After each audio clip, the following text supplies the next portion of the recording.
Welcome to Forum 360 on Fusion, your PBS channel and your Rubber City radio stations.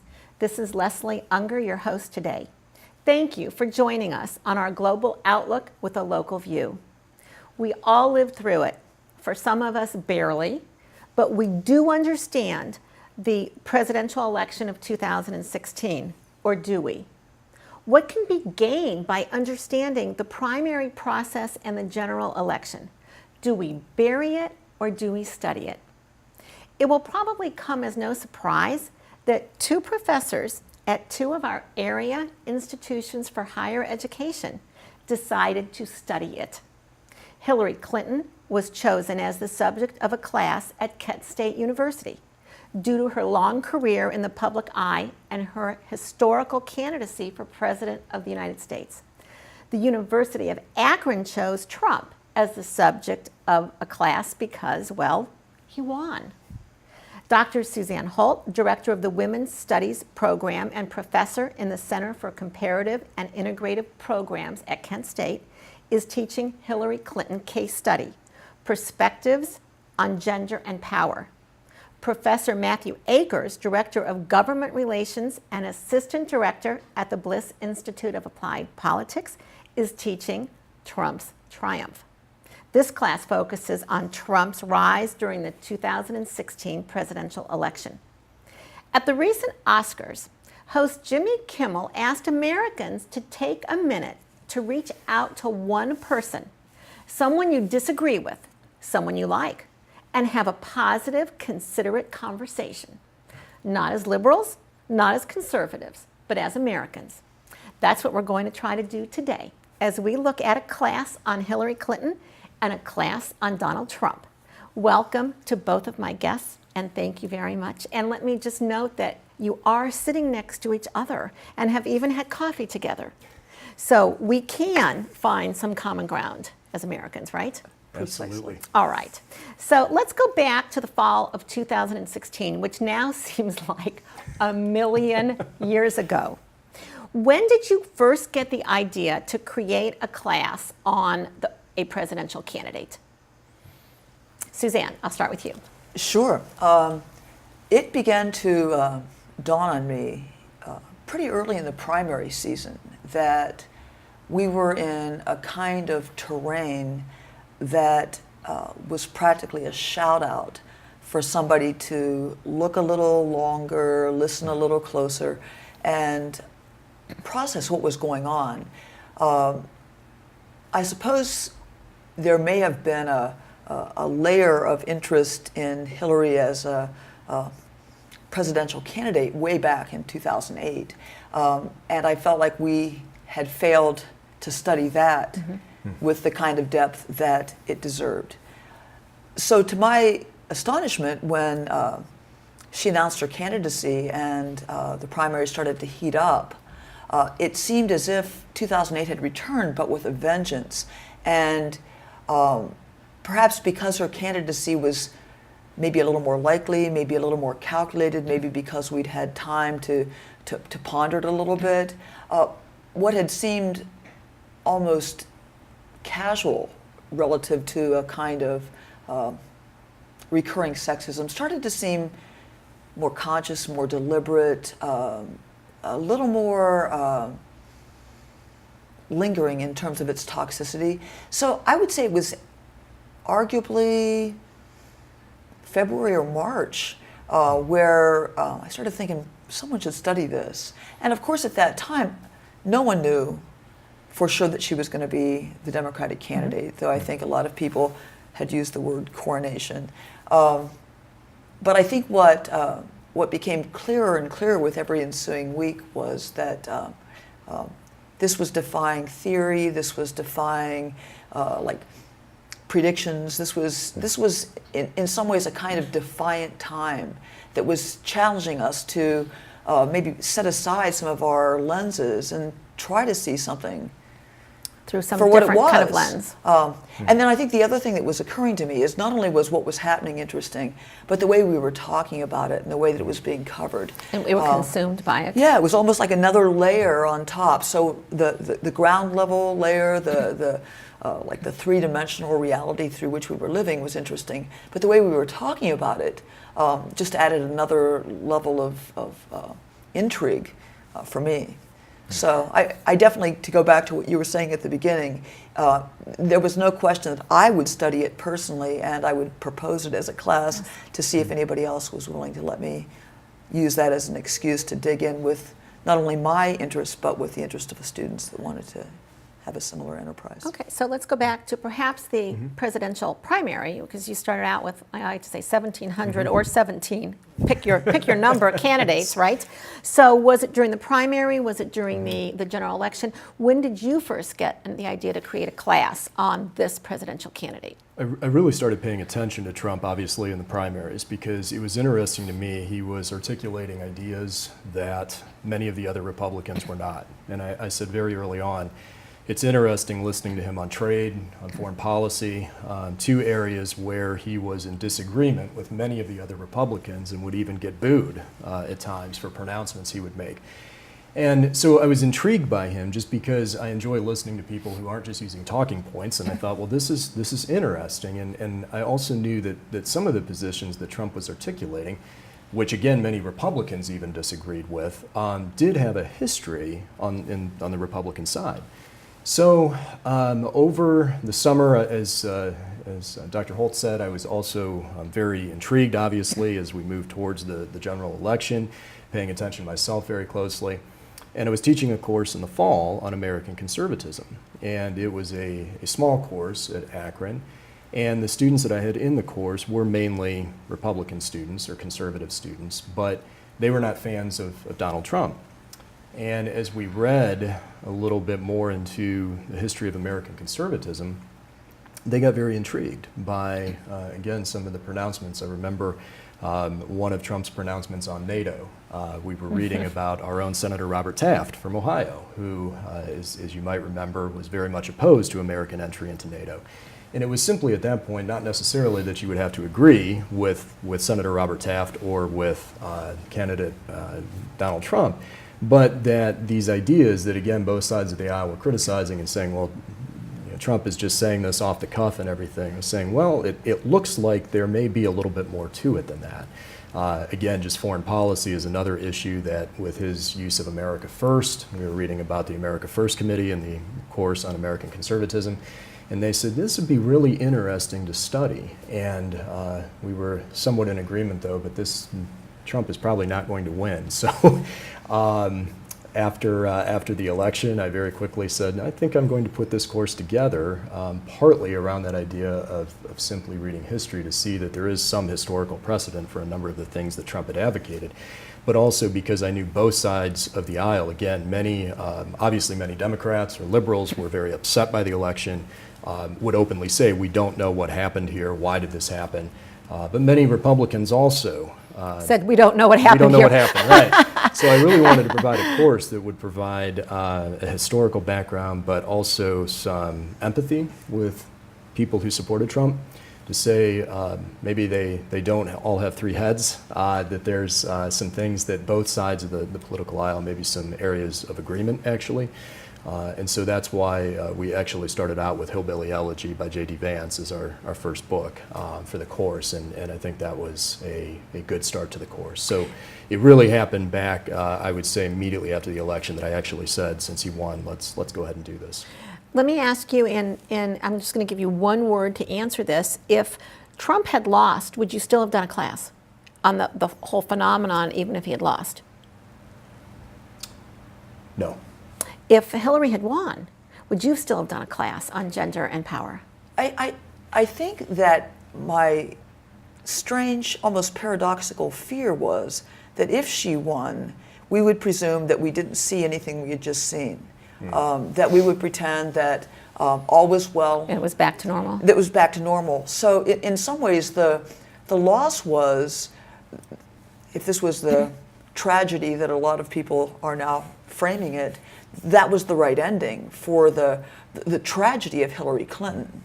So would you have done a class if she won and was the first female We would have done a president? class. We would have. And in some ways, it wouldn't have been a terribly different class for me. I mean, I think that when I had first proposed the class, a lot of people were thinking that I was going to do some kind of like celebratory history class, like the first woman president. I never had that in mind. And to echo one of the themes that you had mentioned, Matthew, the idea of the people who were both supporting Clinton, who were opposed to Clinton, who were kind of in the middle trying to make up their mind. In many ways, though, the obvious two focal points are Trump and Clinton, the real story is about the people in so many ways in this election. And I think that was the story that became the most difficult for us to wrap our heads around. And I think it explains a lot of the three-headedness that was attributed to the Trump people and the sort of like devil or vagina voters that were attributed to Hillary. There was this inability for people to understand why the heck someone would. On the other side. Right. On the other side. So in 2008, you had the first black president, African-American president. Was there a class at Kent or at Akron that studied that? We do. I would have to go back and look. We do have a campaign battlegrounds class, as you know, that covers post-election, well, during the election. So and you sometimes cover also most post-election. of the time you cover Yes, but elections. I don't know specifically whether or not that class existed at wondered. that time. Okay. Several years ago, about every 4 years, I have Dr. David Cohn on about in January of the primaries, when the primaries start. And this was several elections ago. I remember that he said that America would not elect a Mormon. And he appears to be right. Is there any other category that you can identify that you would say America won't elect this? Or let me turn that around. In the next 3 or 4 decades, is it conceivable that America will elect a female? I would say yes. I would say not a feminist. I would say not an overt feminist. Unless it's a new framing of feminism that I haven't seen yet. So a woman perhaps, but I think not a feminist. Not until one of two miracles occurs. Feminism gets its act together and learns to market and package it in a way that makes it beneficial to all human beings. Or we simply have forgotten how much disdain we have for feminism as a culture. And I don't think at this juncture I've seen the level of disdain for feminism, both inside and outside. So I think that's definitely one category. I don't think we'll see another woman running as a feminist, and maybe not even a man running with a strong feminist agenda for a while. Is there anyone that you would rule in or out as you look at the next few decades? I really don't think so. In some ways, Donald Trump, of course, is a very unique candidate with a lack of professional political experience, at least, some may disagree, but at least a rhetoric very focused on the working class. I saw Trump also advocating two traits or themes in his campaign that have not gotten a lot of attention lately, populism and nationalism. And so I guess I would say that Trump himself is a very unique candidate this cycle. And so, yes, he doesn't have the characteristics that sometimes are celebrated in the media today, but nevertheless, he does have some ideas that are not popular in a lot of mainstream areas. Well, let me follow that up. As a communication coach, I often say to my clients that you have to look at something and say, is it the exception or the rule? Because if it's the exception, you can't duplicate that. It's very difficult to duplicate that. Have you seen, or do you think you will see candidates trying to duplicate Trump? And as you just said, he was a unique candidate. Have you seen, either locally or nationally, candidates trying to replicate that? And do you think that would work for other people besides Trump? I think his personality is uniquely Trump, so his ability to say things and get away with them, maybe that might be unique to Trump. But I think, again, some of the ideas that he's expressed are popular. We do have precedent. In my class, we've looked a lot at Pat Buchanan, for instance, 20 years ago in 1996. Buchanan, of course, then left the Republican Party and ran on the Reform Party ticket, actually against Donald Trump in the year 2000. But a lot of the same themes were present with Buchanan's campaign. I'll have later in the semester a gentleman come in from Youngstown to talk about James Trafficant, and so we'll look at a little bit of Trafficant's theories and compare those with Trump's. Well, which he was actually a lot like Trump in that he was kind of the exception. I mean, he kept getting elected, but he was kind of the exception. I would think that if most candidates tried to emulate that, it wouldn't work well for most candidates. So how would you say that a candidate looks at something and decides what parts of that did he get elected because of, and what parts did he or she get elected in spite of? Right. If I could just follow up on that with a course that I'm thinking about for the fall would be on nationalism and populism in the West. And so we'd look at, for example, Le Pen in France, some of the characteristics of political people in the West and Europe, to look at some of those same ideas. So I guess that's, I'm saying that a politician, if I were going to follow Trump today, I wouldn't necessarily try to follow his personality. Right. I would try to follow his policies on nationalism and populism, because I do think those, whether you agree or disagree, I think those are on the rise in the West. And let me just take a moment to reintroduce our topic. We are looking at two area institutions for higher education, Kent State University and the University of Akron, that have both had a class on our candidates in our recent 2016 election. At Kent State, a class on Hillary Clinton, gender and power in politics, and the University of Akron, Professor Matt Akers and Trump's triumph. Did you want to add anything, Suzanne? Yeah, I mean, I think that those two themes are interesting in the respect that they are also indicative of a mood. One of the early, I guess you would call it a compliment or a critique of Trump, was that he had his finger on a pulse of America that had been neglected. And I think that there's some real truth to that you had 8 years of a presidency that really emphasized what it emphasized and operated in a space, and the people that were looking at that space were happy and content and in many ways comfortable and drifting off to a dream. And I think that meanwhile there was a kind of mood that was beneath the surface, easily felt if you tuned into certain publications or certain radio stations, or just even stepped outside your normal boundaries, that was there, always there. And I think that in some ways it was ready. I think that a lot of what we're talking about really is a context that had an energy that was waiting for the right guy to come along. And I think that in many ways it might have been a firebrand woman speaking those same themes. I think that in this country at least we probably have a greater opening for a heroic male. And I think that in some ways you also have a kind of strange set of opposites. You have two people that were very anti-Washington. I mean, Barack Obama was anti-Washington, kind of came in saying, like nothing good about Washington, and then you have Trump saying nothing good about Washington. So you had two people in a row, two guys sort of framed as loosely savior material that were going to, bring what America needed. And I think that the American people in each case had a kind of unmet hunger.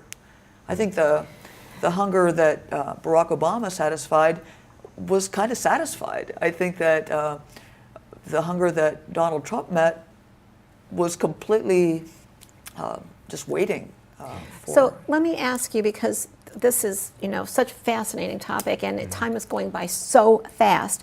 I have an exercise I make my clients do. I call the walk across the room exercise, where you have to answer my question in the time it takes to walk across a room. So I'm going to ask you, out of all the theories about why Trump won and why Hillary lost, and there are many, if you had to pick one and answer in the time it takes to walk across a room, why, Professor Matt Akers, would you say that Trump won? Two reasons: trade and foreign policy. That was why you really got it in the time to across the room. And why, out of all the theories that are out there, pick one as to why Hillary lost. I'm going to go with the unpopular theory of misogyny. I think that it's been there forever, and I don't know if you could really explain the kind of ferocity against a candidate that we saw with Hillary that was so tinged with that kind of particularity. And I think that, as close as the election was, that's kind of the unheralded element that nobody wants to talk about. Now, I'm going to ask it a little bit different because your candidates ended a little bit different, okay? But if your magic wand worked and you could wave your magic wand and change one thing about the president or one thing about the non-president, Hillary Clinton, what would that be? Even though he won, we're going to look at quickly the first 7 weeks have been trying. So if there was one thing that you could change about Trump as president, what would that one thing be? If we're talking about the first 100 days, or as far as we've gotten along there, I would say a more careful rollout of his policies. And again, I'm looking at it from the perspective of Trump supporters. And I'm saying I think that he has done a lot of what what he promised to do. Again, disagree or agree with that. He's rolled out a lot of things that he said he would do. But I think that as he's doing with this the second travel ban that was just announced today, I think he is starting to realize have to do things a little bit more carefully. And if your magic wand worked and there was one thing that you could have changed about the candidate, Hillary Clinton, what would you have changed? I would have had her come and sit down and talk with me for a couple hours and coached her on a few self-presentation issues. Pick one. In the time it takes to walk across the room, pick one that you would have talked to her about. To me, the biggest one is I think she is likable, and I think that she should have just said every time that came up is, "What are you talking about? People love me." I think I would have. I think if she had faced down her accusers and just said, "Untrustworthy, what are you talking about? Unlikable, what are you talking about?" I think she let that stay as the narrative, and I think that was a mistake. And sometimes if we face something, it goes away. In one or two words, I'm curious if the passion that Bernie Sanders had on college campuses, would they have voted?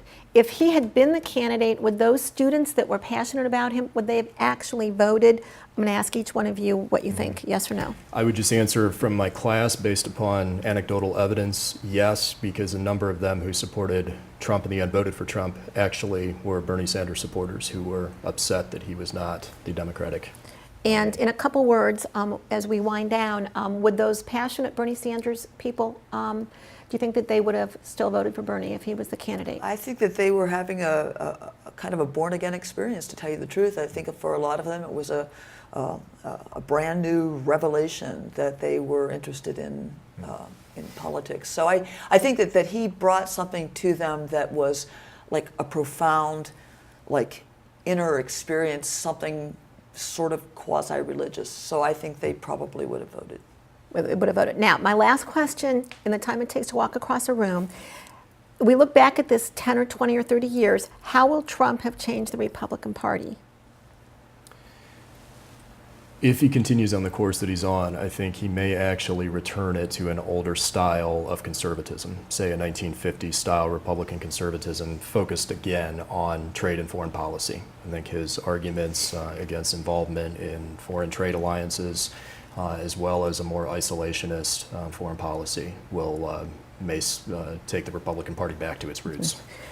And in 15 seconds, how will the loss affect the Democratic Party going forward? I think its identity crisis has now come to full fruition, and I think that's a good thing. I think that it will have to resolve its identity crisis and figure out who and what it is. Someone, somewhere, will be studying this election for the next 100 years or more. The Gettysburg Address was delivered 154 years ago, and we are still studying it. Martin Luther King's I Have a Dream speech was delivered 53 years ago, and we are still studying it. Hillary went from being voted one of America's most admired women 20 times to the target of an unattractive mantra. Trump went from a reality TV boardroom to the Oval Office. Two area professors at two of our esteemed institutions have tried to help students and all of us understand Trump's triumph. Thank you to Dr. Suzanne Holt, Kent State University, and Professor Matt Akers, the University of Akron and Bliss Institute, for your contributions today. I'm Leslie Ungar. Thank you for joining us today on Forum 360 for a global outlook with a local view. Thank you. Forum 360 is brought to you with support from Electric Impulse Communications, Kim and Harvey Nelson, Rubber City Radio Group, Akronist.com, Hudson Cable, Medical Mutual of Ohio, Forum 360 supporters, and the Shaw Jewish Community Center of Akron.